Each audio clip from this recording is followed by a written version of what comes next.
Hello, everybody, and welcome back to the Drive Pink Dialogue. This is episode number 167, and we're here to talk about Inter Miami's 10-man Inter Miami's somewhat embarrassing win or loss against. I'm just talking about what I would hope would have happened last night, but somewhat embarrassing loss against a red hot form Charlotte FC. There was a red card. There was a Messi penalty miss, which I don't think anyone saw coming. There was an MLS debut as well, and a lot of talking points. This was a very difficult game to rewatch. I don't know how you went through it, Mark, but honestly, there's been a few of these this season, and it's disappointing and tiring to be discussing these matches and these games. But the show must go on. So here we are. Without further ado, we'll talk about this game in detail, give out some awards as always. But before that, I'm your host, Saur, and today I'm once again joined by Mark from the False Nine podcast. How are you feeling today, my man? I'm feeling fine, man. Been raining here in South Florida, so just catching some football, taking a football weekend as we call it. You know what? It's good to have a few other sports to keep you alive when your own football or soccer, in this case, isn't giving you any happiness. None of my teams did well, so I'm just waiting for this weekend to be over, and I just want to move on to the next one. But yeah, we can make this as quick as possible. But I know a lot of people want to rant. We can use this as a therapy session, try to make sense of where this team is at, dissect yesterday's game, because I think there were a few interesting points. Inter Miami tried to do some new stuff, which for some ways worked and then did not at all. It's okay to lose against this very good Charlotte side, but I think there's more to this loss than I have previously thought about this Inter Miami season. I think there's a mentality issue here. We'll get into all of that. I didn't think there would be any housekeeping issues, but I think one has just popped up before we went live. Matteo Silvetti, who I thought would be available yesterday, turns out is in Miami finally. I think he's getting his documents sorted out. We're hoping that he will be available against Seattle. If not, I think this week or this coming weekend, he should be available. I'm excited to see him. I'm not sure if he makes a difference. Let's be honest. Cynical asks, is he going to change anything with this team? I'm not sure. I think he just gives us options and honestly more numbers on the bench. But give me your top line thoughts about Matteo Silvetti. I mean, if he's gonna come in and make a difference, wing play is something that we need. If he's able to take on defenders and find outlets and be a one-on-one attacker and create from the wide spaces that we don't have, I'm all for it. But at the same time, I really don't know what to expect from him. If he's going to be plugged in right away, if he's going to be worked in off the bench. So it's going to be very interesting how he makes an impact, if he does indeed make an impact with Inter Miami. Yeah, and I feel like the attack is so stale right now. There's absolutely no uniqueness to it, no freshness to it, and it feels very one-dimensional. So I don't know Javier Mascherano, how he uses Silvetti, whether he's even going to be a starter for this team. I highly doubt it. But if he can bring some freshness, if he can bring some spark, and that was, I think, one word that came out in the post-game reaction. Everyone said this team's missing a spark. So if he can add that, I think it'll be well and good. But honestly, I don't really know what to expect from him. We'll see, man. This team has a lot of other issues as well. Yeah. David is also asking in the chat, what happened to Scotty? I should probably say at the start, Scotty is taking some well-deserved time off. He will be back for the Seattle game, so he will be there to discuss maybe this game top line, but also hopefully join us in the pregame show against Seattle. But this weekend, he had some stuff to take care of. So we have Mark joining us, and we're very thankful, as always, for you to be here. Should we get into it? Are you ready? I'm ready. Okay, so we don't have the lineup graphic today because our graphics department failed us. But what were your thoughts about the lineup coming up? We had a very interesting setup. I think there was no surprises in the personnel as such. But when Inter Miami set up from the first whistle, there were a few interesting things happening. But I'd love to hear your thoughts on what the lineup looked like to you. First thoughts on the lineup, I thought it was our strongest lineup given what we had available. It was... at first, a nice surprise to see Avilés back in the lineup. but then surely I was Absolutely. reminded why he was out of the lineup. Um, it was interesting. I was very focused on how Allende was going to play as a central striker uh, and operate, knowing how he likes to operate on the right and on the left, getting in behind. He was asked to check in a little more, take his touches a little closer to the central part of the pitch, and not make those over the top runs as we're so accustomed to seeing. And I was it was a little tough getting a a good grasp on what his game was going to be in the first 20 minutes. But the lineup I thought was strong. We looked at going into the midfield, our strongest midfield with De Paul, Busquets, and Bright, trying to move those guys centrally and not so wide to really use their abilities to link up play from the defense to the midfield to the attack. But other than that, I felt this lineup had enough to get it done. My first thoughts were this is all we have available. So we couldn't Mm-hmm. have actually gone with anything stronger than this. Of course, it was surprising seeing Avilés start, but I was actually positive about that, at least at the start of the game. I think Javier Mascherano saw his performance against Charlotte first time around when we played them at home. That was a good performance, and he thought Mm-hmm. maybe Avilés can deal with the threat of Zaha in behind and their new striker, who we're going to talk about a lot, Toklamati. I thought Avilés was well suited to the game plan, so I was pleasantly surprised to see him there. I was surprised Ian Frey was in, but again, he's the better right back. I think Mm-hmm. Javi Marchano has somewhat come to recognize that. The midfield, that's what it was going to be. It's the strongest midfield. If you ask me again who you're going to start in the middle, that would be my midfield three. And then, as you said, it was interesting because the lineup that we thought how it would set up would be a 4-4-2. That's what the Inter Miami official graphics also had it as. But when the game started, it was a very clear 3-5-2, three Yeah. five one one. However, you want to talk about the midfield and the front two, but we were playing with the back three with Busquets splitting the two centre backs. I was feeling good going into this game. I'll be very honest. I thought Inter Miami had enough talent, of course, more talent than the Charlotte team. I think Inter Miami was a wounded lion, which I thought would have kind of spurred us, and I was excited to see what this team would do. Of course, I'd be disappointed over the course of the 90 minutes, but the first 20 minutes started off really well, and we can go game by game. But I want to talk about the bench first because I think this was the smallest bench any MLS team might have ever fielded. We had 7 players.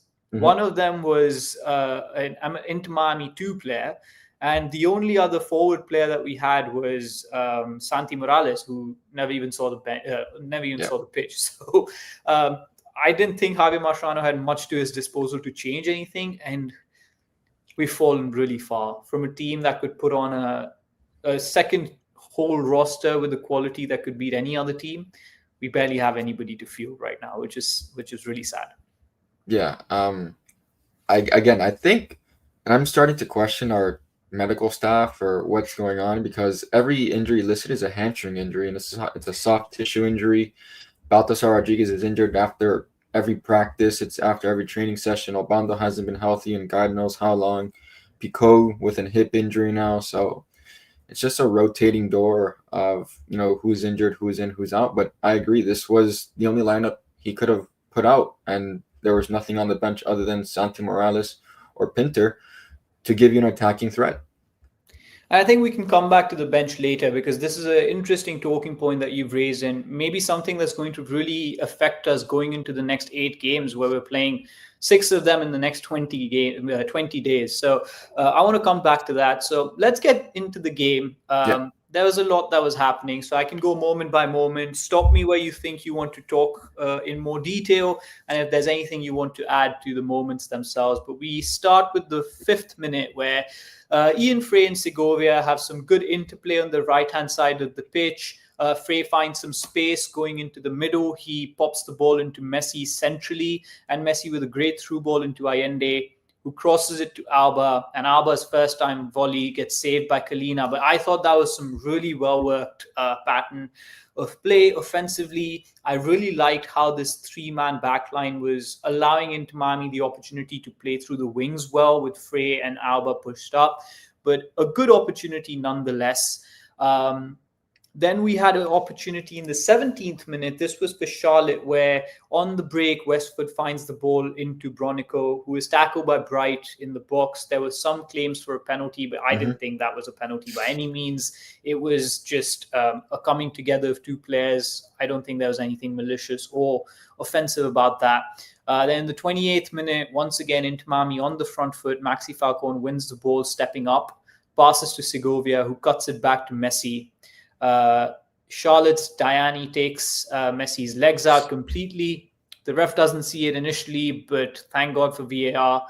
And Inter Miami gets the first penalty in the MLS this season. And boy, it's been a long time coming, because we're 8 games left into the regular season and we haven't had a single penalty. And if anyone asks me 9 out of 10 times, Lionel Messi buries it. But instead he decides to Panenka it. Kalina is not fooled, and Palenka is one of those where when it comes off, it looks really saucy, but when it doesn't, it looks very embarrassing. Messi misses, Inter Miami loses the chance to go out 1-0, and I think at that point they would be the deserving 1-0 leaders in the game at the time. Yeah. Do you blame Messi for missing that? So before I I'll answer that question first. Do I blame? I do. I'm a firm believer of you place it in one of those corners. Yeah. I mean, there's no reason to Panenka. I like you said, when it's done right, it comes out saucy. When it's done wrong, and we know that the turn of events happen, it's just not good. I'm a firm believer. You smash it, you put it where the keeper can get it, and I don't know what goes through a player's mind to do it. I will say, I think you Panenka it when your team is up. Right, when you have the goal at 0-0, there's no need for it to be a penalty. Unless you're Zidane in the World Cup final and you're tied at 0-0, and that's what you do. Even that he almost missed, by the way. It hit the crossbar, went in immediately. But listen, it's fine. Every player misses a penalty. Of course, we would have wanted it to go a different direction. But give me your thoughts about the first 20 minutes, because the highlights after this are very one-sided. So I want to get your thoughts on how Inter Miami played in the first 20 minutes of that first half before we get to what happened after that. So I thought the first 20 minutes we had a lot of good interplay, specifically on the right side, and then linking up on the left side with, Busquets finding Alba with a long switch.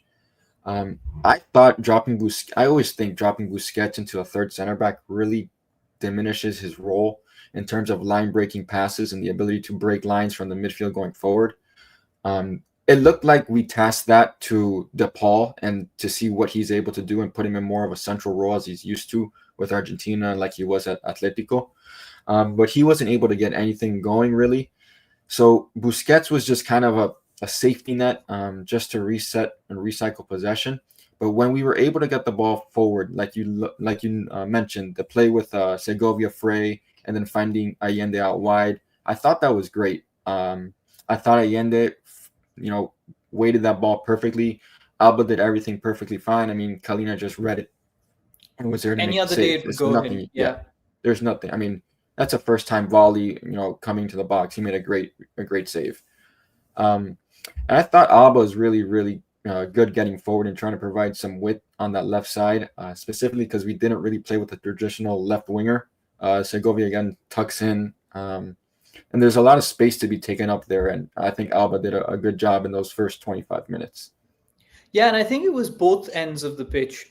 Alba on one side, Ian Frey on the other side. I thought Ian Frey and De Paul really linked up a couple of times well, allowed us to get out of pressure well, and then create some opportunities. The plan was very simple. I think Inter Miami was trying to use the long ball into the wingers as much as possible and then play centrally through Messi when needed. But it wasn't consistent pressure. You could see what we were trying to do offensively. It wasn't coming off because this team hasn't done that consistently enough this season, hasn't played that frequently in this position before. So you could understand why it wasn't looking as fluid as it normally would.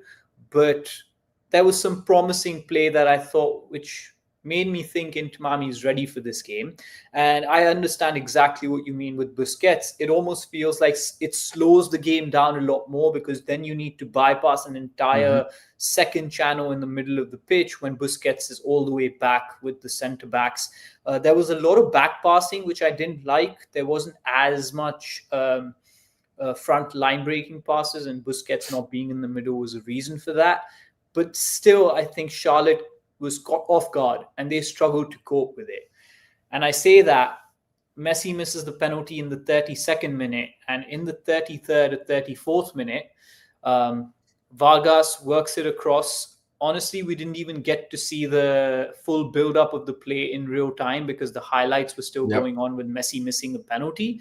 I think Bronico makes a dummy run that takes Avilés with him centrally, and nobody picks up Toclomati, who taps it in. I think it was Bright's man to pick up because Toclomati had a late run into the box. Avilés was taken away by Bronico, which I think was what Avilés should have done, maybe. I think Sergio Busquets stepped up late, and he was late to recover on the run. And that's what happens with the third three-man centre-back role, right? Like, if you lose a man in the middle, it leaves a massive gap. And whether it was Sergio Busquets, who wasn't able to recover in time, Yannick Bright, who was trailing behind Toclomati, he just easy tap in for him. And it was an absolute gut punch. It felt like the air was taken out of the Inter Miami attack. There was nothing after that we could do. And we felt shell-shocked, and the stadium was roaring. Talk to me about that goal. Yeah, it completely flipped the momentum, flipped the game on its head right there.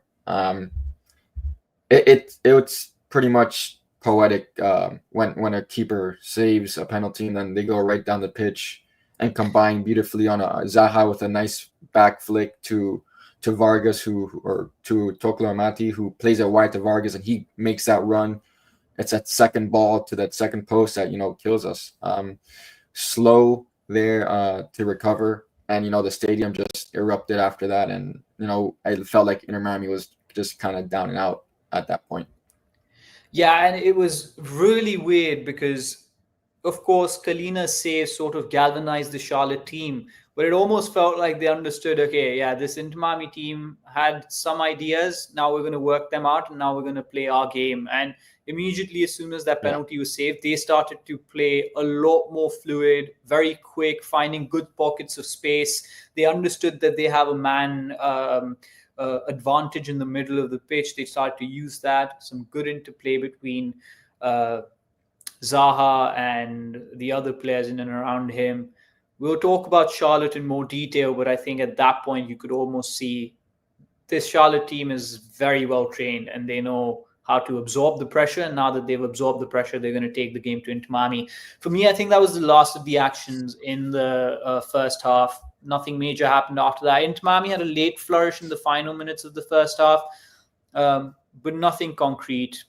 Again, I think that first half was all about 20 minutes of Inter Miami dictating the tempo, allowing Alba and Frey to play slightly higher up. But we lost composure after that goal and allowed Charlotte to grow into it. And they were sharper than us and they stretched us out eventually. And as soon as Inter Miami's team got stretched out, we were less compact. There were gaps opening up. That's all I have on this first half. Unless you have anything else to add, we can go straight into the second half, because before I even go to chance on South Beach, like Ray Hudson once said. Yeah. Oh, they got wide. They get wide players, and they take advantage. I'm gonna miss his takes, man. He was great. Yeah, again, we didn't get an opportunity to see how they built up with that first goal. In the second half, I barely sat down on my couch and it was 2-0 already. It starts and the ball is in the back of the net. Zaha plays a ball into Bronico. Avilés gets completely duped by Diani's run. He makes a dummy run across. That's a part I want to speak about. Yeah, I think that's a communication issue there. Absolutely. With Frey, and Frey has to tell or communicate that he's taking that Diani run, and Zaha has to be taken by Avilés and step up and close off that passing lane to who made that run? I forgot who Bronico. played that. Bronico made that run into the box to play the pass for the second goal, but it has to be a passed off situation where the right back takes Diani, the center back steps up and closes off the passing lane. I think It's it's so pretty much, simple, right? yeah, It's yeah, rudimentary play, and you understand this because you play sports. When you're marking two players, if there's a big shift in positioning from hmm the opposition, you just call a switch. You hmm take the man that's in front of you, and then your other player takes the man that's running to him. Right? You just call a simple switch. You need to be communicative there, and it's simple because then you don't leave the gaping hole in the middle. You're able to cover the players. They're not going behind you. So as long as they're no, not going behind you, that's completely fine. And for me, that was, I think, the biggest issue because Avilés makes that run across, keeping with Diani, who's honestly, you can see from a mile coming that he's just making that run to clear out the center. Let him run in behind him. He's not going to get the ball. Zaha's not going to put the ball into him. Allows Bronico to run into the middle. Again, I think Maxi Falcon gets pulled out of position as well because Avilés has vacated that space. So I don't blame Maxi Falcon because he's trying to now get to the ball as soon as possible. Otherwise, Bronico has a clear shot on goal. And then as soon as he crosses the ball into the middle, Toclomati, who technically Falcon should have covered, or the third centre back in Busquets should have covered, um, gets an extra run and is able to finish it off, gets his second goal for the day. And that for me was much more problematic than the first one. First one, you get caught off a little bit, caught out. And then the second one is just pure chaos in the back line. What are we going to do with our defense? I mean, it seems like every game there's a rudimentary, elementary type of goal that's scored on us, and this is just textbook. Like you said, the Diani run is a dummy run. Zaha can play that ball to him, and he's the least of my worries out there. A central midfielder that wide, that big, that tall, you're able to stand him up and defend. If it's Zaha, I understand. It's a different story. But Zaha's the one with the ball at his feet. Busquets is kind of stabbing and trying to close off that gap. Ian Frey doesn't close it off. As you said, Falcon has to rotate over because Avilas is kind of stuck in no man's land. And then Ustadi, people can say that he should have come out for the ball quicker off his line. So he really can't read that right off the bat. It's a difficult play to read as a goalkeeper. If it's in the air, I understand. On the ground, that ball's rolling, so there's nothing he can do. And that's when you alluded to the three center back thing or formation. I don't like it specifically because Busquets tends to drop out of that position into the midfield. Once we were down a goal, we kind of saw him switch into the midfield as a 6 or as a 5 and play alongside Bright and let DePaul kind of operate a little wider. So there's really not a lot of organization of what we're doing, and that confuses me. I'm sure it confuses you, confuses a lot of Inter Miami fans, because the simplest of things just kill us.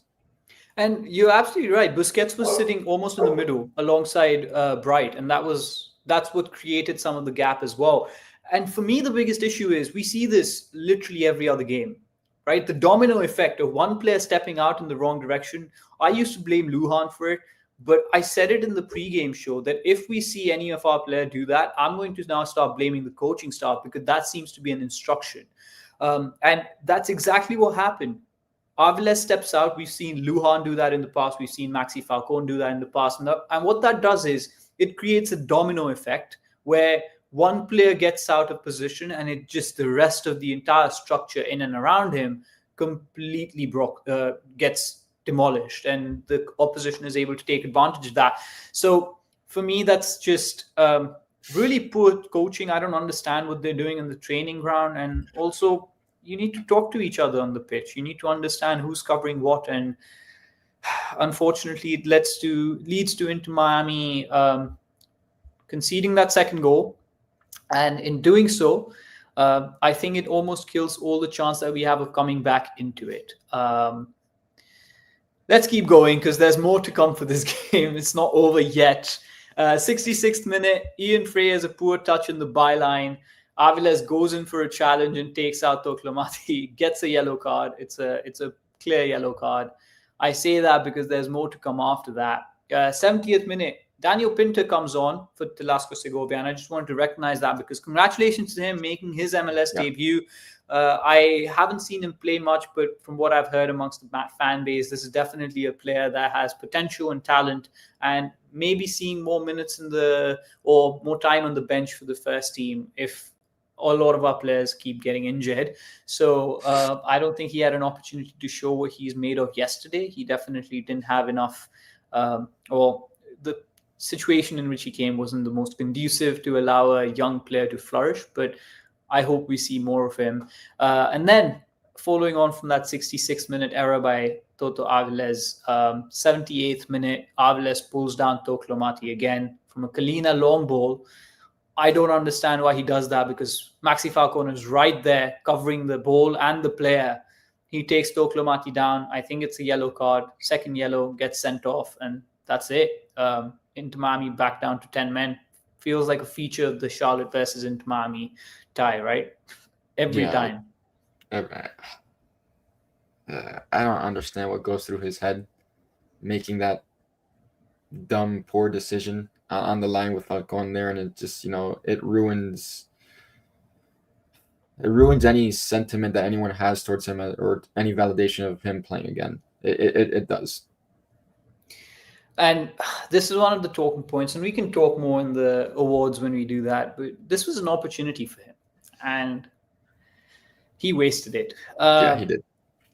I should say in the 72nd minute, there was another really good moment that I think could have changed the course of the game with Messi getting the ball centrally from Busquets.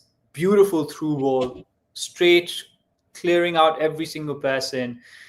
Tadeo Allende with the one-on-one with Kalina and misses it. And as much as I expected Messi to convert that penalty, I never in my life expected Tadeo Allende to finish that off. I understand not finishing it off, but at least putting it somewhere in the corner where the keeper can't get to it. I mean, or at least maybe even sweating it or playing it across the face of goal, because Pinter was there for the ball if he wanted to square it. But you have to. I don't understand it. I really don't. How a professional footballer cannot get that shot past the keeper. I'm okay if it hit the post. At least you put it in the corner. You hit it right at him. And he does that every game. Every single game he has these opportunities. We could be talking about a player with 20 plus goals. Yeah. We thought, I remember Scotty and me talking about this on the podcast. We thought he's going to hit 20 goals because he was taking these opportunities at the start of the season every time he had them. And he would have one or two opportunities and he'd score at least one. Now he gets 6 or 7 and he's just not able to convert them. And the problem is, it's not about missing the goal itself. It's the moment, right? If he scores that, Inter Miami has a chance to come back into the game. That was in the 72nd minute. And if we go down to if we get a goal back 2-1, I'm believing again, and Inter Miami is believing again. So it was a really bad moment from Allende, but I'm not even surprised. He's not playing with a lot of confidence in front of goal, and that was a poor moment from him. Could have had the opportunity to change things for us. And then 82nd minute, Zaha with fancy feet gets in the box. Busquets brings him down. Hands the ball to Toklomati to take the penalty, and at least somebody buried a penalty, completes his hat trick, gets the 3 goals, 3-0 Charlotte FC versus Inter Miami. That completes Inter Miami's 6th defeat of the season. And we have almost 8 games to go. Last season, do you want to guess how many defeats we had in the MLS? 4? 4, yeah. I think we're going to lose a couple more, if I'm being honest. Our worst defeat last year was at Columbus? Cincinnati. Cincinnati, 5-1. Yeah, 5-1, I think. So, and I think we've had 10 other results that have been similar to that. 3-0, 3-0, 4-0, 5-1. It's exhausting. It is exhausting. And that was that. That's Inter Miami's road trip to Charlotte FC. We'll be back on Tuesday, guys. Thank you so much for sticking with us. No, I'm kidding. See you guys later. See you guys later. No. 60% possession, and that's always a trend with Inter Miami, right? We have a lot of the ball, but we Mm-hmm. don't really do anything with it. Charlotte had 2.59 xg, which they were, I think, good for. 3 goals, got those 3 goals. Inter Miami had 1.1 xg without the penalty, and 1. I think 95 with the penalty. That's not good enough. We had 10 shots compared to Charlotte's 10 shots. They scored 3. We scored 0. There's something wrong with this team's offense. And I don't know what to put my finger on because I truly don't understand how we're not taking these chances. And we didn't create that many clear-cut opportunities. I think 2 or 3, but that's about it. Kalina had some good saves, absolutely. But if you're not creating 20 chances, then So we outside of open play chances, we have chances from set pieces, and we never do any. We waste set pieces every single game. Messi had 2 free kicks right at the keeper. Actually, one was at the keeper, and one was out of play. We played one corner short, and we did nothing with the other. It really like begs the question, like, what is going on in training? What are we doing? What is being instituted? Because right now, it gives me the notion that there is no tactical game plan going on. They were just solely basing it off 11 individuals trying to get by, and that's all it is. And you brought this up, so I'm going to rant about it. But my goodness, we are terrible at corners. There was this 43rd minute corner where Messi gets the corner, he passes it, and we go all the way back to Ian Frey, who's standing on the edge of our box without taking even a single chance on the goal. The chance is gone. It allows Charlotte to set back up, and we're playing from the back again. And then we spend like 5 minutes pinging it in the back without doing anything. Just put the ball in the middle. Just put it in the middle. This is something that's been bothering me since I started seeing the short corner tactic. I can understand if it's a tactic that's rehearsed and there's a dummy run and someone opens up in the middle and there's some, but we have none. We were able to do that with Jordi Alba and Messi at times in Segovia, but now it's not even that. Just playing it to Messi, then to Alba, then to someone in the middle, then all the way back. There's literally 3 ways that we actually play these corners. Either Messi takes an Olympico and doesn't get it in. Either he takes it short and then goes back to Messi and he tries to do something with it by coming center. Or he passes it to Jordi Alba, who's standing on the edge of the box. Yep. And usually, I mean, at 100% of the time, those 3 do not work. They don't end in a goal for us. Have we ever scored from a corner? I don't even remember us scoring from a corner. I mean, anyways, Ian Frey the last time against Columbus, maybe? Oh, yeah. Oof. That was a while ago. Last year, yeah. But that was the game. I know you wanted to talk about this, so maybe we can stick to the tactics part that you've just mentioned. What are our tactics? What do we do? Right? What kind of game are we trying to play? In the second half, especially down 2, I noticed Busquets dropping in between the center backs again and playing sideways. Inter Miami have this really, I don't know, confusing idea of trying to play long and trying to play short, but we don't do either very well. We have the wrong tactical setup to do so. If you're going to play long, you need to push your line up the pitch into their midfield. But then again, and then you have your second runners go track the second balls after the flick on or after something. We don't have that. So playing long, it's usually he'll put up to Allende. He either wins 1 or 2 out of them, and then the rest are just recycled back to the opposition, and then get possession once again. The second tactic is we play short, but since we push everyone to the midfield line, there's no one to receive the ball in the midfield, our midfield, and coming short. It's just not standing around. No one's checking a shoulder. No one's making a... Messi half the time stood on the shoulder of Tim Ream instead of, maybe tracking in between the center backs. It's just, I have no idea what we're trying to play. And you passing it long to Allende isn't even a solution because he has a trampoline touch and he's 9 out of 10 times just going to bounce it out of the park. So I don't even understand why that's a tactic. But there's no consistent play in which we're trying to build up. I think a lot of the times it's pray and hope that Messi Busquets, Suarez when he's available, and then Jordi Alba can just combine among themselves and do their thing and try to get the goal. But it's become, I think this season it's a lot more evident because it's become very predictable. And I think teams have learned how to deal with that. Teams have learned that if you switch out the outlet, that's Messi. If you mark him out of the game, then he's not going to be able to link up with Jordi Alba, with Suarez, and that takes away their effectiveness as well. This Inter Miami team is set up to defend, but they don't have good defenders to be able Mhm. to absorb the pressure for long periods of time. We're going to end up making an error in judgment that allows the opposition in.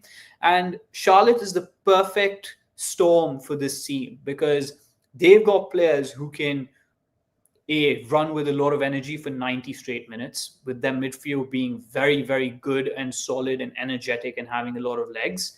And then their attacking players having a lot of flair, a lot of pace and skill, and their 1-2s just completely killed us. I think it was very simple to see that as soon as Charlotte figured us out, they were doing this give and go movement in and around spaces. Zaha would pass it and then run immediately. And Inter Miami didn't know how to deal with that. They didn't know when to let the man go, when to follow the player. And that just caused a lot of chaos for this back line. And then when you see a settled defense with Malanda and Tim Ream, who I think played phenomenally for this Charlotte team yesterday, you end up not scoring anything and creating a couple of opportunities, which if you don't take, then you have a 0 on the score sheet. So I thought yesterday was the perfect storm in Charlotte, and this is a great team. Let's caveat that and let's applaud them for the way that they played. This is a team that I reckon can go a very long way in the playoffs if they continue to build the way they are. Mhm. They've got a great identity. They understand exactly what each player needs to do, what their role is. They lost their striker in Patrick Agyemang, and now they have their U22 literally taking the league by storm. And they've got some fantastic players, man. So congratulations to them winning 3-0. And we can talk a little bit more in detail on how they got about doing their thing. But I thought Inter Miami stood no chance with the way Charlotte had started the game and the way they were, or with the way they'd adjusted to Inter Miami's plan. And that was that. That's all she wrote. Just a couple of other thoughts, and I want to spend a little bit more time on somebody else, but we had a couple of substitutions. Yannick Bright comes off for Noah Allen in the 55th minute. He goes to left back with Alba moving as the left winger, which is when I think Sergio Busquets moved into the middle as well. And we had a 2-man partnership in the back with Avilés and Falcon. And then in the 70th minute, as I said, Daniel Pinter came on for Segovia and Cello came on for Ian Frey. Javier Mascherano couldn't do much, right? That's all that he had at his disposal. I would have liked to see Santi Morales. I don't think this was a game for Daniel Pinter, and my mind was completely baffled as to why he's bringing on a young player. But clearly he's seeing something in training that we are not, and I have no idea why Santi Morales is not getting any minutes. I agree. Santi Morales is a youthful player, has technical ability, can play centrally. Something that we need is creative, gives a spark. Something that as you said, the chat yesterday was asking for, and it gives a team some sort of youthfulness to a team that's very bland offensively. So his lack of minutes the entire season, I have taken me by surprise. And we used to talk about how Inter Miami had a lot of players who could make things happen in an instant, right? Luis Suarez Yep. did that for large parts of last season. This season, less so, but he's still shown that he's crucial in the goal contributions. But I feel like this season, it's only Messi who can actually change the game in the blink of an eye. Nobody else. There's no Matias Rojas who can literally shoot a screamer from far off. There's no Diego Gomez who could run at a player, and there's no Robert Taylor running down the byline. It's just Messi who's carrying the burden of the goals by himself, and everything else seems stale. And I can only look at one man, and that's Javier Mascherano, and I want to spend like a little bit of time on him. Are we done with him? Is this it? I am. I've I been mean, for a while. I think I came to that conclusion. I want to say, or the second leg of the Vancouver game. Yeah. I That's don't when I think things are going to really. change. I really think is he's a young coach. This is the first time that he's actually leading a club, actually learning on the job, and he will maybe gain experience from this. He's hopefully making notes of what he's doing right and what he's doing wrong and trying to learn from it. But that's coming at the cost of Inter Miami's season. And yes, we are spoiled fans. Inter Miami um, is still able to potentially win the Supporter Shield, which is a bizarre statement given how many weird results we've had. But I think it's just this is not the time to experiment with a coach who doesn't know what his play style is. I think he needs to go before it's too late, and he's not going to. He's not going to go before the end of the season. No, they won't make a change if they do make a change to the end of the season. But one thing that you would like to see in a first-year coach in any sport is growth. And I don't think we've seen any growth from Mascherano at all this season in terms of anything tactically, any in-game adjustment, anything with the lineup, how to handle rotation. So it's been the same thing from day one to now. So there's no growth. There's been regression in the team, heavy regression. This is there is a storm above this organization, inside and out, and he's in the middle of it because he's on the touchline and he's calling the shots. And unfortunately, it is what it is. And it's not even that, right? It's okay if he's trying to figure out and if he's trying to change things around. One thing a coach either has or doesn't have, that's not, I don't think well, maybe you can learn it over time, but there's this ability to blend the group together and build camaraderie and build an identity. And yes, you may not be tactically the most astute, but your ability to manage the players comes from within of who he is as a person. I don't think he has that. I don't think he has the ability to galvanize the squad in difficult moments. I don't either. I don't think. I think when the going gets tough, he just doesn't know what to do. It's and you can see it on the pitch. Half the time, I mean, I don't even know what he's yelling on the touchline if it's anything at all. It feels as he's just trying to find something to mask for what this team has become. And it's really, again, as I said, this was like the perfect storm of an opponent that you could play, because on the other side you have Dean Smith, who's literally sitting up in the stands, not being able to communicate with his players, and his team is playing like they know exactly what they need to do. Every single player having an understanding of where they need to be, what the style needs to be. They made the adjustment when they were unable to understand Inter Miami's three-man backline, and it was just fantastic to watch them. They were a great team to see yesterday, and it was disheartening that our coach can't do that. And I don't think the players trust him. I don't think the players think he's going to take them all the way to the playoff final and winning. He's gone to a semi-final, he's gone to a final, but I don't think Inter Miami has shown that they're the clear favorites to win anything. And don't be surprised if we come out of the season winning absolutely nothing. And he said it to this effect yesterday that he doesn't blame the players, he doesn't judge the players, and he takes responsibility for not achieving the results.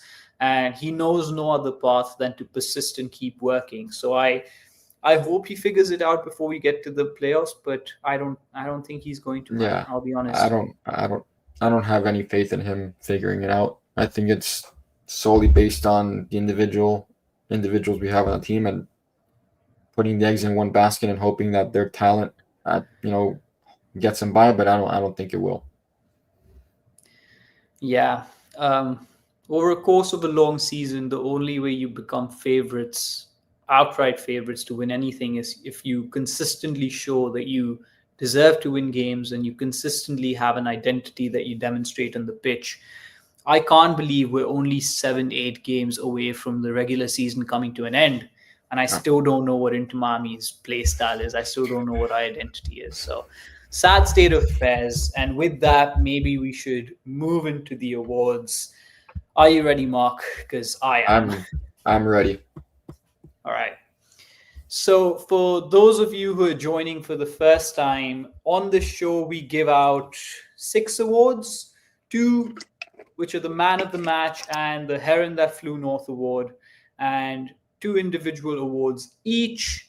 I think you went last time with the Man of the Match award. So, this time, I'm going to go first. And I'm going to give the Man of the Match award to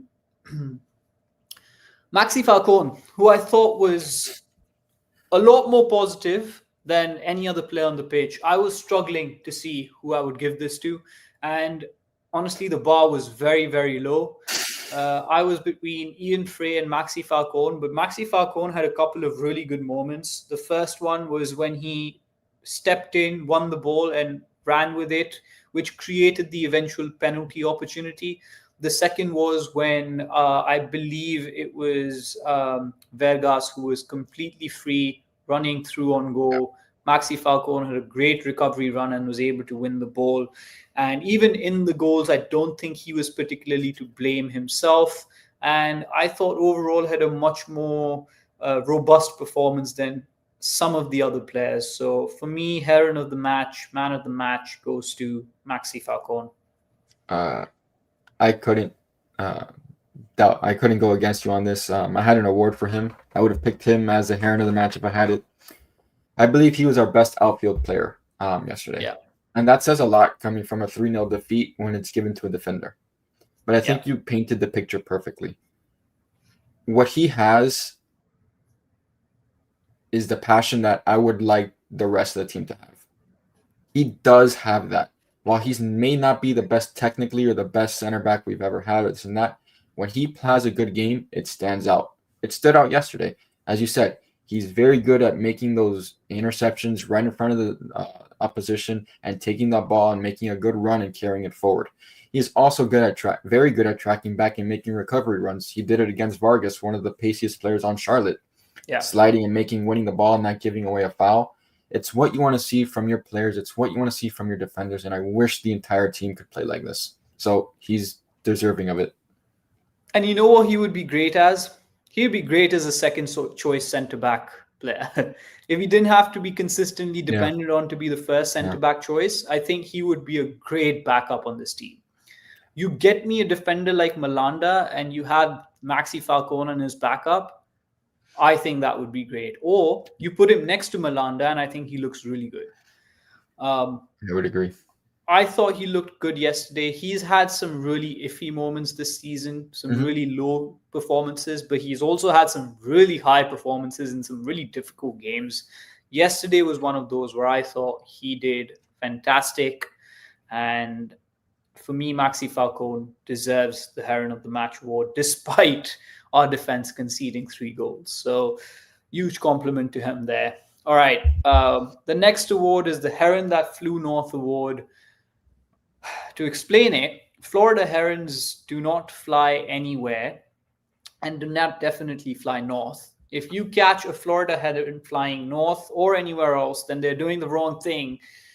And yesterday, the player that was doing the wrong thing, the player that was flying was everyone north, was everyone but maybe Maxi Falcone. No, it's all you. Tell me more. I was very conflicted with giving this award, but it goes to Yannick Bright. I felt Yannick Bright was at his poorest yesterday. A lot of the times he was stabbing at the ball, taking himself out of position in the midfield, allowing runners to get by him, not tracking back, losing possession. And in a 2-man midfield where your other midfielder, De Paul, hasn't been playing well, you need to be sharp. And he wasn't sharp. And that's the reason I gave him the award. Yesterday, I know I was it trying. could be a harsh, but I understand it could be harsh, but I don't know. Okay, here's where my head's at, right? I was thinking about this yesterday, and I was like, okay, he didn't have a great performance. He was poor, but I don't think he was the worst by any means. I rewatched the game, and that was his worst performance that he's had in like months. The worst performance probably this season from Yannick Bright. Mm-hmm. Gave the ball away when there was no pressure. There was one moment where he just passed it out of bounds. There was a couple of moments where he tried to do a shoulder turn, gave the ball away there. Got caught on a couple of instances in a difficult position. I think maybe he could have done slightly better in the recovery runs for the 2 goals as well that Inter Miami conceded, and just didn't look like himself, didn't position himself well. And as harsh as it may feel, I do think you're absolutely spot on. He was very poor yesterday and got found out. And I think that's why Javier Mascherano took him off at the 55th minute as well. Didn't have a particularly good game. And Zaha had the better of him yesterday. Last game when we played against Charlotte at home, he pocketed Zaha, did not allow him to do anything. And yesterday, I think he got dominated in the middle. It was sad to see, but I think he's going to be fine. It's just one of those off games where it just feels like nobody had a great time. And maybe he was being asked to do a lot more, given that Sergio Busquets was not next to him. Rodrigo de Paul, for me, didn't have a particularly great game. So Yannick Bright maybe suffered because of that, but you're right. He didn't have a fantastic game at all. A lot of misplaced passes, a lot of poor positioning, which I don't think I've said that before about Yannick Bright. Yeah. So hopefully he can put this performance behind him. And against Seattle, he can do better, because now I think he's cemented himself as a clear starter. There's no Benjamin Kramaski. There's no Redondo. Ruiz is injured. So he's going to start every single game now. And earlier he was fighting for his position. Now he's got it. So he needs to live up to it every single game that he plays. But yesterday, he didn't play particularly well. So Yannick Bright as the heron that flew north. All right. My first individual award. I think my awards are going to be very easy for you to guess, I think. But it was a terrible performance. So I think all these awards are going to be negative. But my first award is Take the Bull by the Horns award. I think this is Messi. And with that penalty kick, you don't mess around with it. Take the bull by the horns and smash it home. No, it's not Messi. Do you want to get another guess? It has something to do with matadors. Is it? I'm thinking. This is Spain. I'm thinking of the Spanish country now, and I'm thinking sort of Jordi Alba. No. Okay, this one goes to Toto Avilés. Toto Avilés. Yep. Is he the bull? He's okay. It's so okay. Yeah, simple, I get you. Right? It so is, simple. But yeah. No, for the opposition, it's simple. I say it because for the opposition, all they have to do is take the bull by the horns. Show him the color red. Yeah. Okay. Yeah. Right? Yeah. He was doing so well for like 20 minutes of this game. I thought, okay, yes, Avilés having a great performance. There. But I can't believe the fact that he got the first yellow at the 68th minute, I think. It was the 66th minute where he got had a misplaced ball. Mm-hmm. Do you want to guess when the second yellow was? Was it first 81? Was the 66th. 81? The 78th minute. Within 12 minutes, he had a second yellow and was off.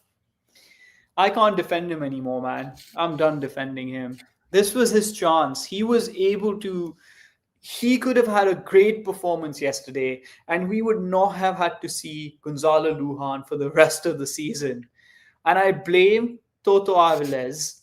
And honestly, I would give him the Heron That Flew North award for this, because now we're going to have to deal with Lujan for the rest of the 8 games.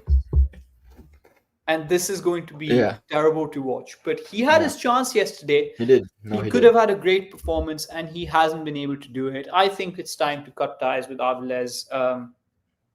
He just hasn't shown the consistency, and I don't know how to reconcile that. I just do not know how to reconcile that. So I was very big on Avilés even last year. At times, I felt the criticism towards him was sort of unfair. I thought he was our most gifted or technically advanced center back and able to play the ball long. He has the pace, he has the height, but he didn't have the mindset and the accountability to stay on your feet, not commit a foul, or just not cause a team to be down to 10 men. And time after time, I just kept losing hope and hope. And I was hoping at one point a player would have a sit down talk with him. A coaching staff would have a sit down too. When you do these things, you put the team at a disadvantage. We need you on the pitch. You're one of our better center backs, one of our better defenders. But I don't think that ever came. He just never learned. He never matured in that aspect of the game, which as a center back, you need the composure. And, he just doesn't have it. And to get 2 yellow cards in a span of 12 minutes is telling. And sadly, I do believe his time here is done. And it wasn't just the fact that he got the yellow cards. The second yellow was unnecessary. There was no need for him to make that challenge. And Toklomati, he just he pulled him off when Maxi Falcon was standing right there and was getting first to the ball. So yeah, it was really bad. I don't know what else to say about Toto Avilés. I think he's more or less done. And it's sad to see because I was always high on him.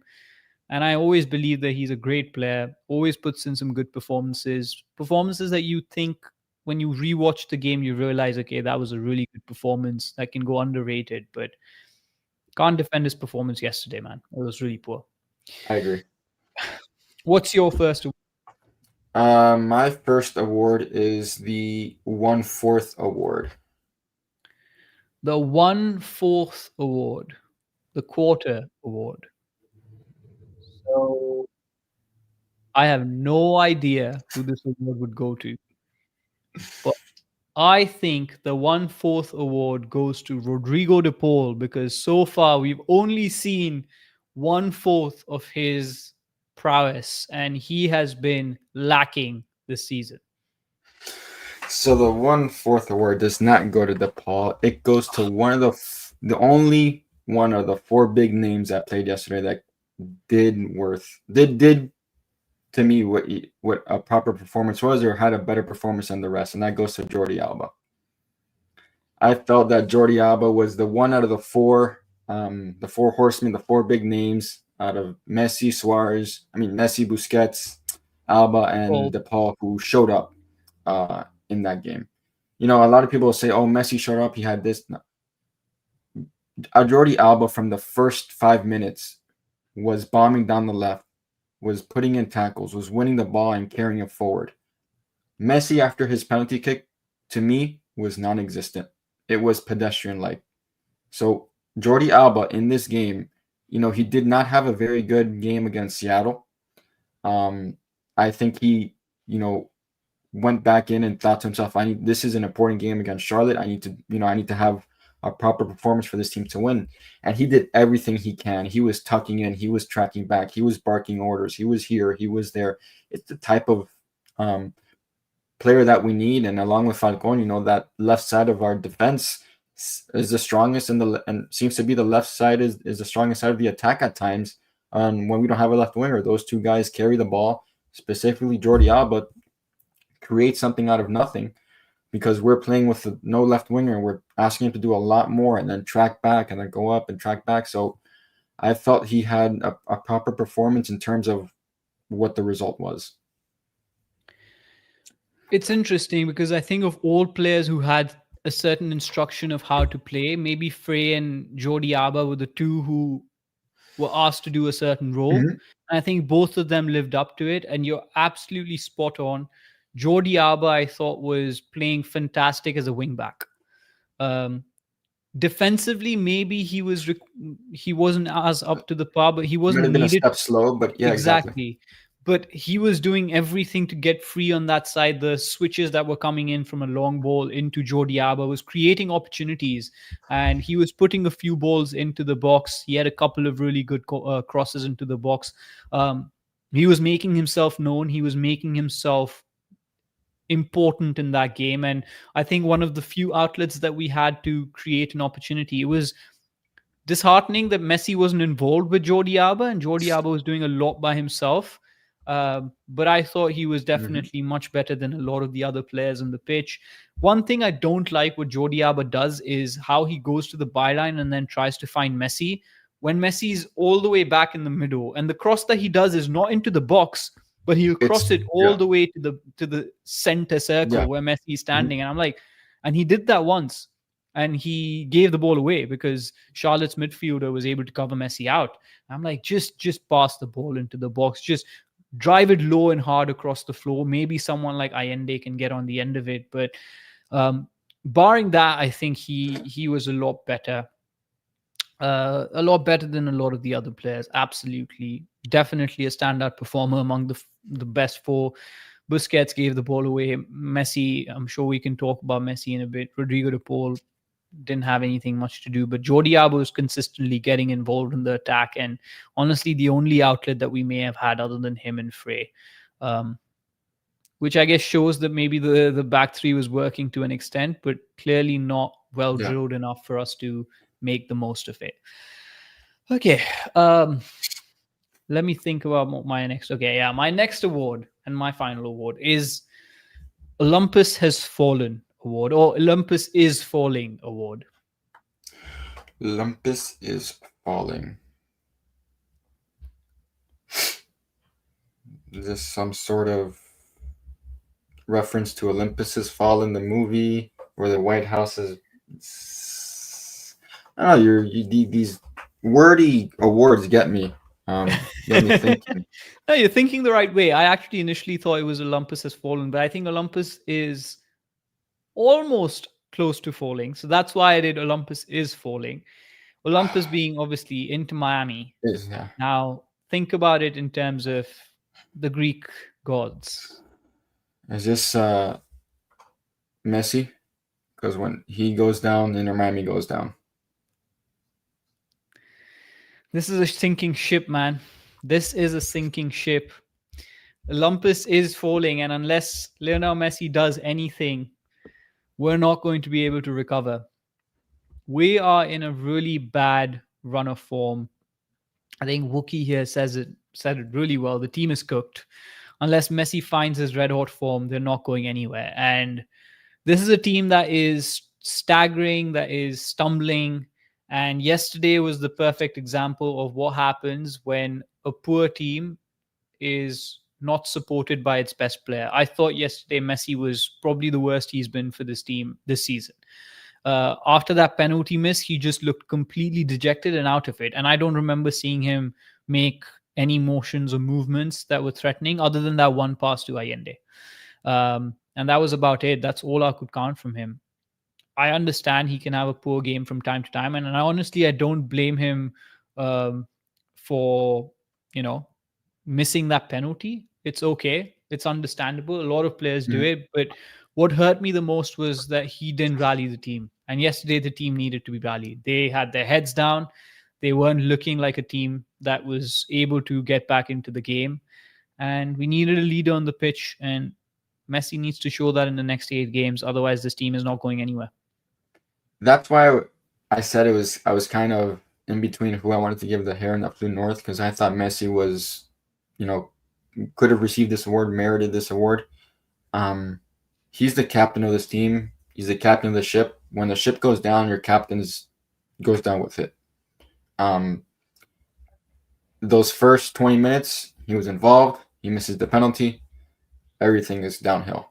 There's no emotion from him. There's no barking orders from him. There's walking around, pacing, trying to play a ball here and there. No real shots on target. No shots on target. His only other shot was blocked. No urgency.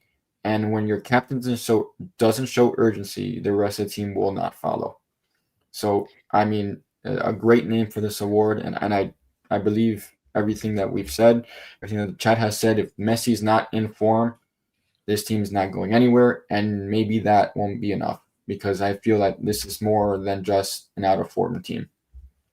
And at this point, we haven't even seen glimpses of what this team can do together. Maybe the only game I can remember is the Columbus game where you beat them 5-1 or 5-0, and then the New York game where you beat them 5-1. But those feel like an anomaly. They don't feel like something we can build on. And when you don't have anything as a foundation to build on, you rely on your individual players. And if Messi doesn't get the form that we know he's going to, and I'm sure he's going to find a few good moments in the next few games, absolutely. But yesterday was a really poor watch. And in a vacuum, it was a very poor performance from Messi. And I hope It's back to back. Exactly. Poor Back to back against performances. Seattle as well.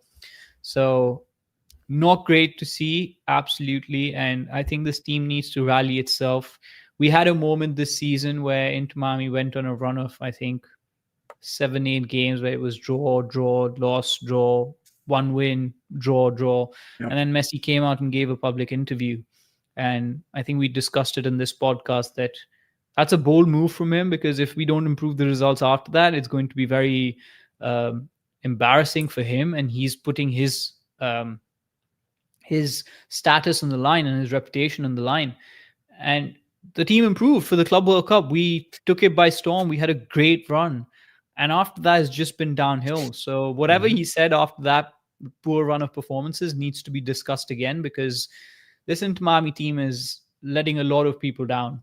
And we'll see if we can actually get something done over the next few games. But yesterday wasn't it. All right, bring us home. What's the last one? My last one is the Back to the Basics or Back to Basics Award. Can't remember what I named it. Back to Basics Award.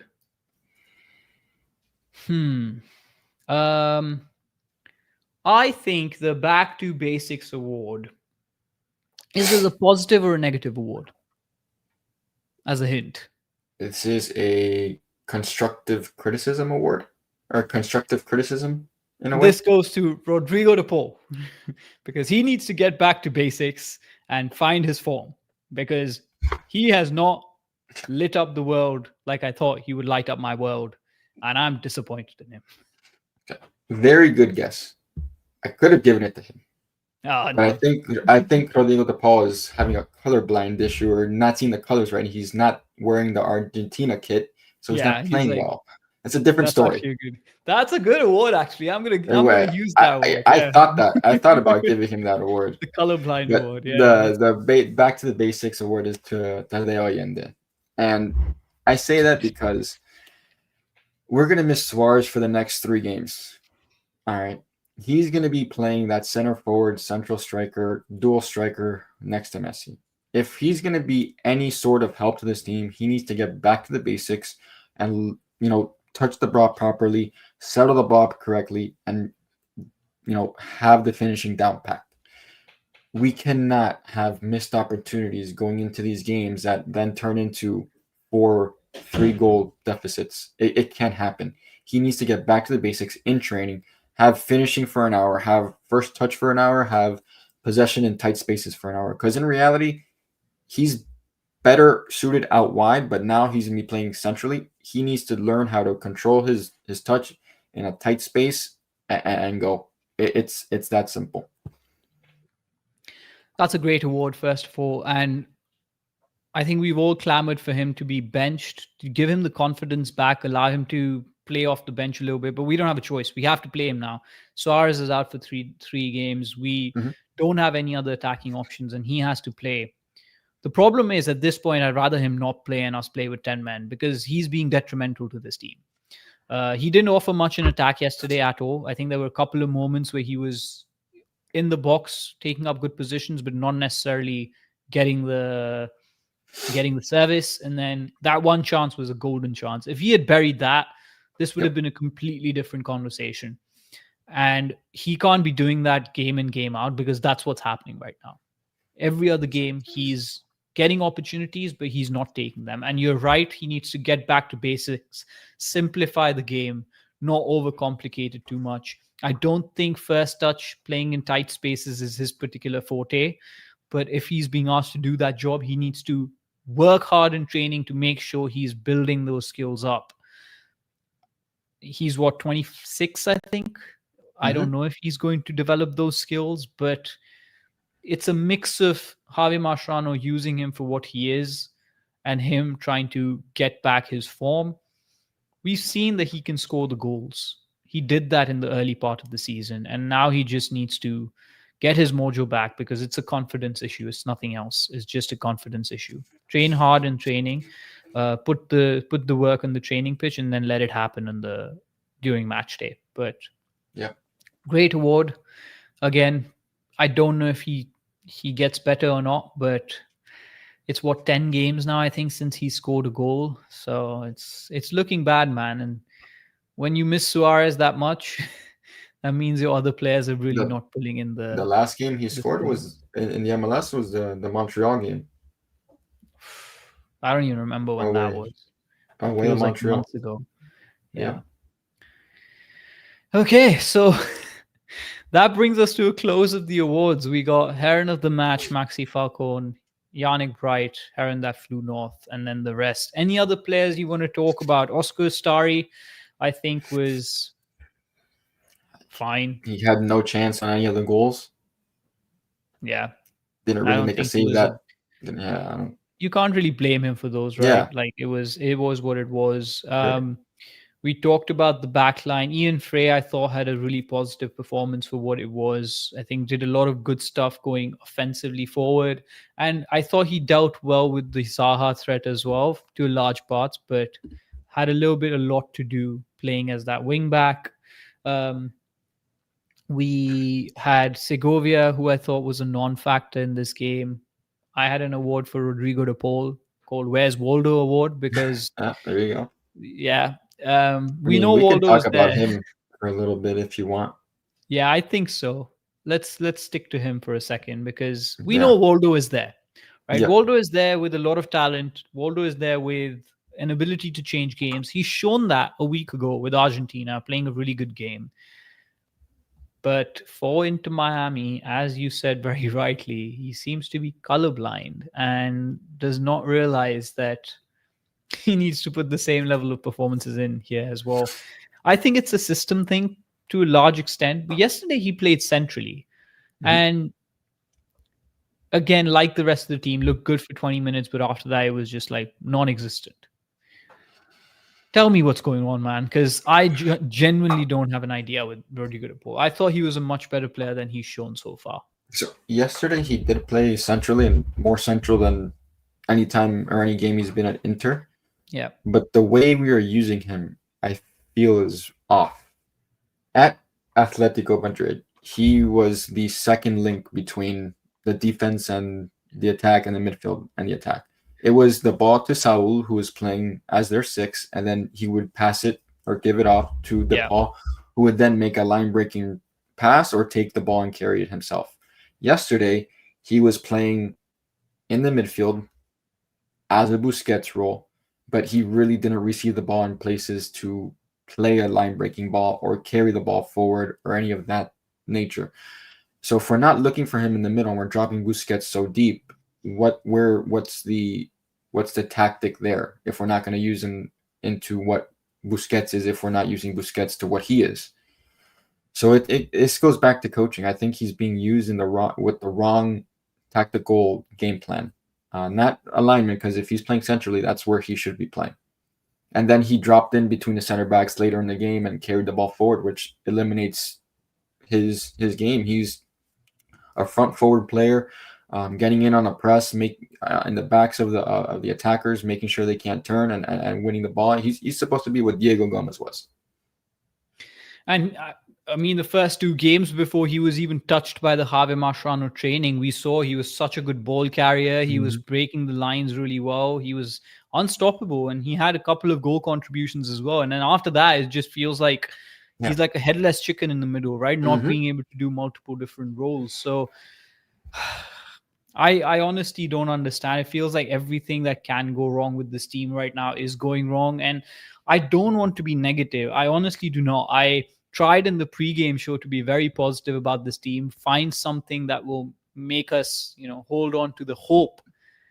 But right now, we're not putting in the performances that fills me with a lot of joy and a lot of happiness. Like if we'd competed yesterday with Charlotte, it would have felt slightly better, and it would be fine losing to a team that's won 8 games on the trot, but we didn't have any fight in us, and that's not just down to Rodrigo de Paul, that's not just down to Messi, that's not just down to Jordi Alba, Yannick Bright. It has to do with the team unity thing, and it has to do with the team building thing. And it just looks like the team right now at its core is, dare I say, rotten. And I don't like that. And things need to change fast, because this season can still be salvaged. That's the hope that we have, right? We can still, technically, based on the points, win the Supporter Shield. We can still make a run in the playoffs and win the playoffs. So if we can figure this out over the next 8 games, that is definitely something us fans can get behind. But right now, it doesn't look like that's going to happen. Then Segovia, we talked about, was very absent in this game. Didn't see a lot of him. Allende, of course. And then on the bench, I think Chelo Egan came on, got a yellow card, didn't do much as such. Who else? Anybody else that you want to talk about? Daniel Pinter. I don't even remember seeing him touch the ball. He came on. I don't even. Yeah. Avilés, we already spoke about him. Yannick Bright, we spoke about him. I mean, I think we've touched upon everything. Everyone who was available and who played. It's so that's the game. That's the game against Charlotte. Let's just go through the standings quickly to understand what the state of play is. Inter Miami right now is 11th in the league with 46 points and sitting 11 points behind Philadelphia, I believe, and they have 4 games in hand. If they win those 4 games, they'll get up to 58 points, which will take them 1 point ahead of Philadelphia. But the catch is that even though we will be first, there's Vancouver, who can also get to 58 points right now. So Inter Miami is not the outright favorites by any means for the Supporter Shield. 4 games is a lot. And our next 3 games are against Seattle, who we got, embarrassed by 3-0 2 weeks ago. DC at home, who I think we should beat. And then NYCFC, who I will bet my house on that we don't win that game.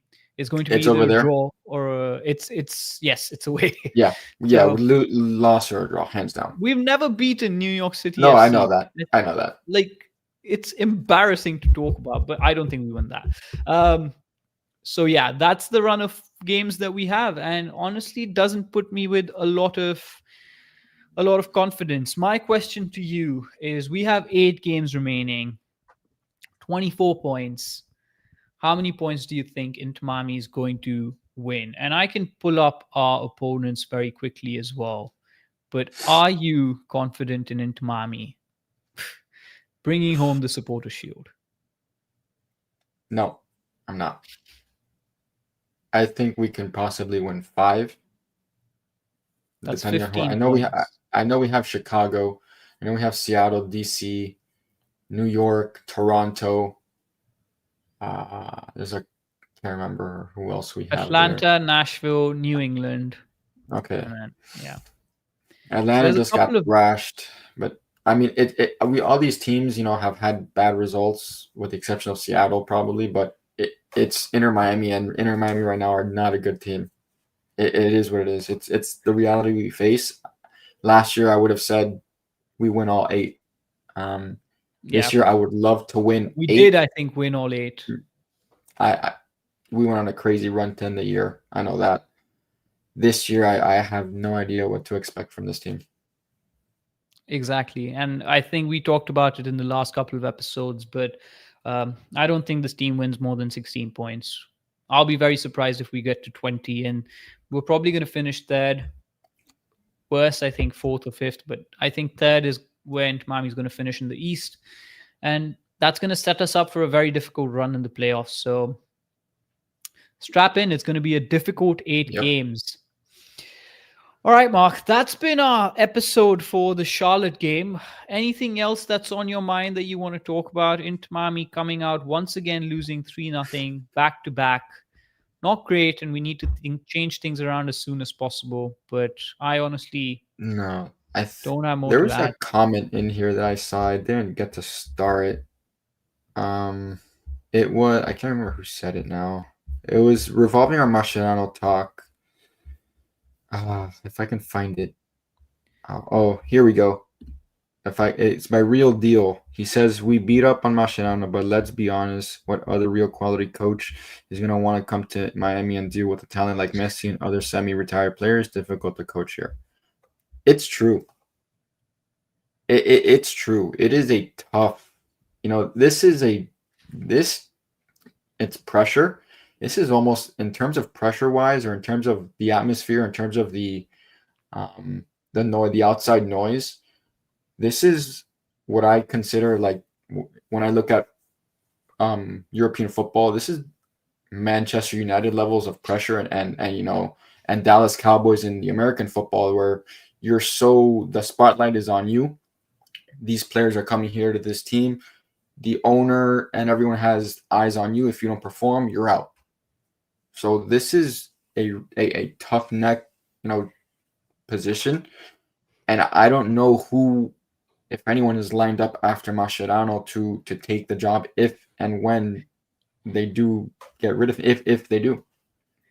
I love that you started this conversation, because Scotty wouldn't let me entertain these ideas. But I will say you're spot on, and Rio makes a really good point here.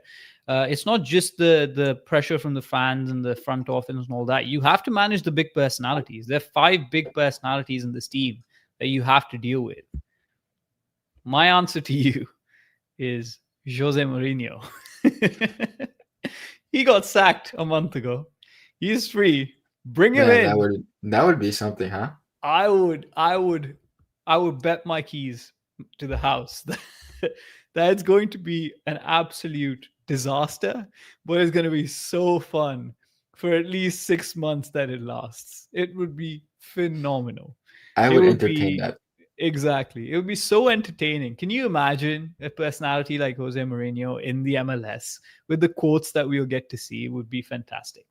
No, in all seriousness, though, I don't think Javier Mascherano gets fired before the end of the season, but I also think he's not going to stick beyond the season unless we win the MLS Cup by some miracle. And that's that. I'm not sure if there's anybody else who can replace him at this point in time, anybody else who will get the best out of this team. There's a lot wrong that needs to be fixed, but we need to figure it out soon. And hopefully we can start by winning against Seattle next week and get a little bit of revenge. It's hard to find anything positive in this bleak environment. The vibes are very low, but what I will say is I'm always of the mindset that if you support your team during the good times, you need to get behind them even more so during the bad times. That's all I'm going to say, guys. It's hard, but you have to stick with your team. We love this team. We sometimes hate this team, but you can't stop supporting them. So stick behind them. And we're spoiled as Inter Miami fans. Other MLS teams never even get to see such seasons. So hopefully over the next 8 games, things can change. We will be back on Tuesday, 1 hour before kickoff with Inter Miami. That's the game against Seattle. And this will be, again, a revenge game, and hopefully we can bounce back. Mark, I'll give you the last words. Anything else you want to say? No, man, I appreciate you guys inviting me back on. Always enjoy my time on the Drive Pink Dialogue and talking Inter Miami with you guys and interacting with your chat in your community. I think you guys are fantastic and have a great show. And please let us know where we can find you on your socials. You guys can find me on X at F9Mark, or on Wednesday nights on the Kendall Sports Network. We do a show called the False Nine Podcast. It's an abbreviated, kind of not as long as this one, but it's a fun show called False Nine Inter Miami Podcast. At the end, sometimes we talk world football, anything going on. So stop on by, have a chat. Always welcome. Guys, go check out Mark, and thank you for always being available to join. And it's always a pleasure listening to a different voice and getting your opinions, which are much wiser than what myself or Scotty have to offer. So once again, thank you so much for joining us. Guys, we will see you on Tuesday, 1 hour before kickoff. Until then, it's been an absolute pleasure. See you on the other side. Hey everybody, thanks for tuning in. Do us a favor and hit that like and subscribe button. Since our first viewer, sharing this with you all has been the very best part. So from the beginning until the end, thank you for being a part of this, and have a wonderful day.